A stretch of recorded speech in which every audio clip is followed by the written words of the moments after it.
Lorsque je fais face à un changement, et surtout si je ne l'ai pas choisi, je vais passer par toutes les couleurs de l'arc-en-ciel.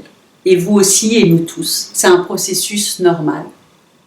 Ces émotions, comme chaque couleur de l'arc-en-ciel, elles ne se mélangent pas. Elles viennent les unes derrière les autres, toujours dans le même ordre. Connaître cet ordre va m'aider et me permettre d'avancer sur ce chemin du changement. Les émotions, c'est de l'énergie, c'est elles qui vont me permettre d'avancer et de progresser. La première émotion qui va m'envahir quand je suis face à un changement que je n'ai pas choisi, c'est le déni. Je ne comprends pas, je n'accepte pas, je ne vois pas pourquoi j'irai dans ce changement. Et puis, je peux être envahie par la colère. Je suis forcée, je dois y aller, je ne veux pas, ça ne me plaît pas. Une fois que la colère s'apaise, va venir la peur. La peur de laisser ce que j'ai, ce que je connais, ce qui me convient pour aller vers quelque chose que je ne connais pas et qui certainement ne me conviendra pas. C'est ce que j'imagine. Et puis finalement, forcé de continuer à avancer sur ma route, la tristesse va pointer le bout de son nez. Et là, c'est très bon signe. Parce que la tristesse, c'est une émotion qui va m'aider à laisser derrière moi ce que je connais, ce que j'avais, et à me tourner vers ce qui m'attend. Et à avancer pour aller chercher la nouvelle étape qui va être l'acceptation.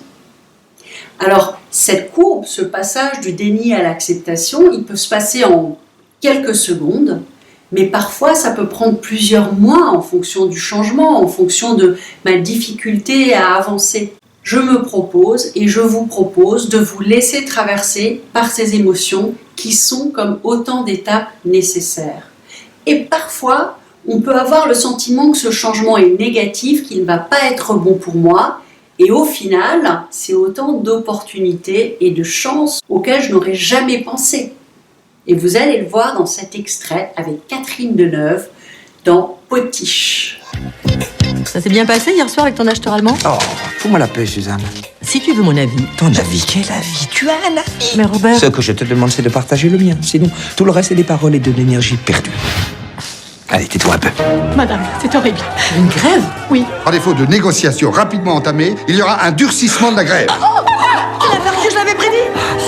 Je pense que monsieur, votre père, devrait se faire remplacer. Et pourquoi pas vous, madame Pujol? Maman, mais c'est une blague. C'est une autre femme. Qui c'est le patron ici, nom de Dieu? Moi. Si je comprends bien, c'est moi maintenant la potiche. En quelque sorte. Catherine Deneuve est d'abord dans le déni de ce qui peut se présenter à elle, moi mais jamais.